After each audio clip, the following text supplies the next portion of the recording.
U.S. stocks slumped on Wednesday after the U.S. Federal Reserve held key interest rates unchanged as expected, but projected another rate increase before the year's end. The Dow dipped 0.2%, the S&P 500 dropped nearly a full percent, and the Nasdaq plunged 1.5%. In his press conference, Fed Chair Jerome Powell noted that while inflation has cooled, the battle is far from over. But the Fed also acknowledged the strength of the economy, reinforcing the view that the U.S. will dodge a recession, says Liz Miller, president of Summit Place Financial Advisors. If they thought a recession was coming in 2024, we would see some projections of meaningful interest rate drops next year.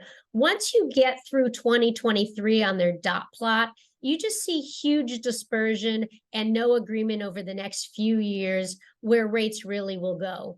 In IPO news, marketing automation company Klaviyo jumped more than 9% in its debut on the New York Stock Exchange. That followed stellar IPOs in recent days from chip designer ARM Holdings and Instacart parent MapleBear. Both dropped Wednesday, with MapleBear losing nearly 11%, while ARM dropped 4%.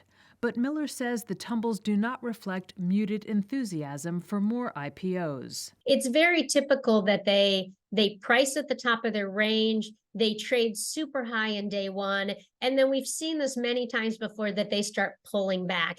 You really want to look at these stock prices in 6 months, and all of them that we've had this past week or so, I think are going to be good holdings. And, I'm optimistic about where these prices might be 6 months from today. In other company news, shares of Pinterest added 3% after the image-sharing firm announced a share buyback of up to $1 billion.